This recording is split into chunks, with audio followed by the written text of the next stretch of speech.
Hello friends, आप सभी लोगों का स्वागत है हमारे यूट्यूब चैनल पर। तो आज हम देखेंगे कक्षा 8 का हिंदी प्रज्ञा यूपी बोर्ड का पाठ 12। पाठ का नाम है पहरुए सावधान रहना। तो चलिए हम इस वीडियो में इस पाठ के प्रश्न उत्तर को देखते हैं। प्रश्न है कुछ करने को से प्रश्न नंबर 1 है, अपने आसपास में रहने वाले किसी सैनिक से मिलकर उनके कार्यों के बारे में साक्षात्कार लीजिए। तो जैसा कि हमने यहाँ पर लिया है, मैंने अपने आसपास रहने वाले एक सैनिक से मुलाकात की और उनका साक्षात्कार लिया। उन्होंने बताया कि उनका मुख्य कार्य देश की सीमाओं की रक्षा करना और देशवासियों की सुरक्षा सुनिश्चित करना है। वे कठिन परिस्थितियों जैसे कड़ाके की ठंड में, तेज गर्मी और दुर्गम स्थानों पर भी पूरी निष्ठा से अपना कर्तव्य निभाते हैं। उन्होंने कहा कि सैनिक का जीवन अनुशासन, साहस और देशभक्ति से भरा होता है। उन्होंने हमें देश से प्रेम करने, ईमानदार बनने, अनुशासन का पालन करने और राष्ट्र की सेवा के लिए सदैव तैयार रहने की प्रेरणा दी। अगला प्रश्न दूसरा है, देश प्रेम के इस गीत को कक्षा में 5-5 का समूह बनाकर प्रस्तुत कीजिए और देखिए कि किस समूह की प्रस्तुति अच्छी रही है। तो आप इसे स्वयं कीजिएगा। आगे प्रश्न तीसरा है, दी गई पंक्तियों के आधार पर कविता को आगे बढ़ाइए। यहाँ पर पंक्ति है, सुनो सुनो हे भाई बहना, हरदम सावधान तुम रहना। इस कविता को हमें आगे बढ़ाना है। हमने यहाँ पर आगे बढ़ाकर इसको पूरा किया है। सुनो सुनो हे भाई बहना, हरदम सावधान तुम रहना, दुश्मन के प्रति सचेत रहना, देश प्रगति तुम्हारा गहना। अब हम देखेंगे विचार कल्पना से प्रश्न नंबर 1। प्रश्न है, नए युग की पतवार किनके हाथों में है? इसका उत्तर हो जाएगा, नए युग की पतवार सतर्क सावधान देश के रक्षकों के हाथ में है। आगे देखते हैं प्रश्न दूसरा, स्वतंत्रता के बाद आज भी अनेक ऐसी समस्याएं हैं जो देश की प्रगति में बाधक हैं। बताइए ये समस्याएं कौन कौन सी हैं? आप इनको सुलझाने में क्या सहयोग दे सकते हैं?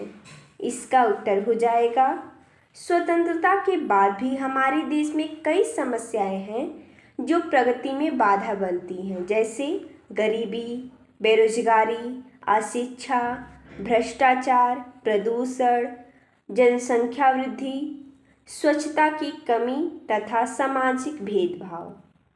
इन समस्याओं को दूर करने में हम भी अपना सहयोग दे सकते हैं।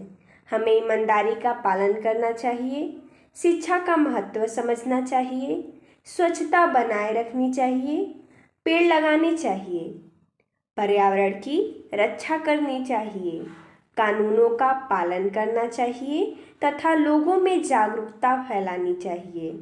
इस प्रकार हम देश की प्रगति में अपना योगदान दे सकते हैं। आगे प्रश्न तीसरा है, हमें अपने जीवन में कई चीज़ों से सावधान रहने के लिए कहा जाता है। सोच कर लिखिए कि आपको किन किन बातों के प्रति सावधान रहने को कहा जाता है। इसका उत्तर हो जाएगा, हमें जीवन में बुरी आदतों एवं बुरे लोगों की संगति से बचने या इनसे सावधान रहने के लिए कहा जाता है। हमें स्वयं के संसाधनों से संतुष्ट रहने के लिए एवं किसी प्रकार के लालच से बचने के लिए कहा जाता है। हमें अपने शत्रुओं से सावधान रहने को भी कहा जाता है। हमें नशे की लत से भी सावधान रहने को कहा जाता है। आगे पाठ से प्रश्न नंबर 1 है, जीत की रात कवि क्या तात्पर्य है? अर्थात जीत की रात से कवि का क्या तात्पर्य है हमें बताना है।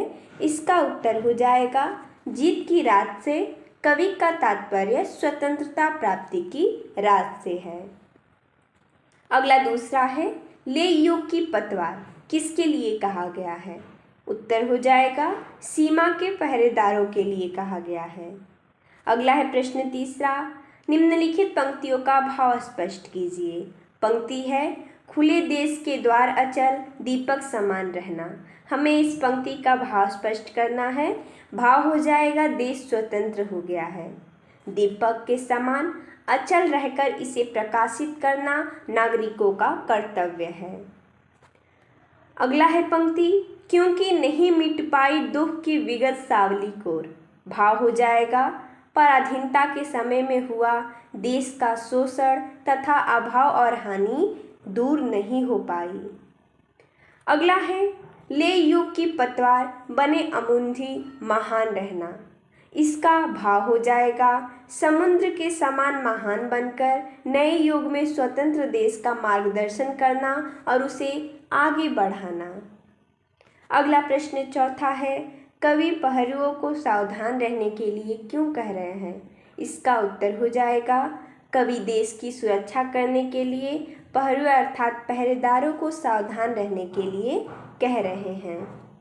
अगला प्रश्न पांचवा है, कविता की रिक्त पंक्तियों को पूरा कीजिए। यहाँ पर कविता है, ऊंची हुई मशाल हमारी, बीच में रिक्त स्थान है, शत्रु हट गया लेकिन उसकी, यहाँ पर बीच में रिक्त स्थान है, शोषण से मृत है समाज, फिर रिक्त स्थान दिया गया है, किंतु आ रही नई जिंदगी, उसके बाद भी रिक्त स्थान है। तो हमें इन रिक्त स्थानों की पूर्ति करके इस पंक्तियों को पूरा करना है। हमने यहाँ पर किया है, ऊंची हुई मशाल हमारी, आगे कठिन डगर है, शत्रु हट गया लेकिन उसकी, छायाओं का डर है, शोषण से मृत है समाज, कमजोर हमारा घर है, किंतु आ रही नई जिंदगी, यह विश्वास अमर है। आगे देखते हैं, भाषा की बात से प्रश्न नंबर 1 है, दीप्तिमान में दीप्ति शब्द में मान प्रत्यय जुड़ा है, अर्थात जो पीछे जुड़ता है तो वो प्रत्यय लगा रहता है, अर्थात दीप्ति में मान जुड़ा है, मान प्रत्यय है। मानमती, वानवती, प्रत्यय जोड़ने से संज्ञा शब्द विशेषण बन जाता है। शब्द के अंत में ई रहने पर मान अंत्यन वान जोड़ देते हैं। नीचे लिखे शब्दों में मान या वान जोड़कर नया शब्द बनाइए, अर्थात इसके कहने का अर्थ ये है कि जब भी किसी शब्द के पीछे प्रत्यय जुड़ता है, मान, मति, वान या वती, ये जब शब्द जुड़ता है तो वो संज्ञा से विशेषण बन जाता है, अर्थात वो विशेषता बताने लगता है। तो इसी प्रकार हमें नीचे कुछ शब्द दिए गए हैं, उसमें मान या वान जोड़कर नया शब्द बनाना है। दिया है बुद्धि, इसमें हम लगाएंगे प्रत्यय मान तो हो जाएगा बुद्धिमान। गति में मान लगाएंगे हो जाएगा गतिमान। गुण में वान लगाएंगे तो हो जाएगा गुणवान। शक्ति में मान लगाएंगे हो जाएगा शक्तिमान। रूप में वान लगाएंगे तो हो जाएगा रूपवान। तो चूंकि बुद्धि, गति, गुण, शक्ति, रूप ये संज्ञा है, इसमें मान या वान लगाने पर ये विशेषण बन जा रहा है, यही ऊपर बताया हुआ है। तो इस प्रकार हमने इस वीडियो में इस पाठ के प्रश्न उत्तर को देखा। तो मिलते हैं तब तक के लिए धन्यवाद दोस्तों।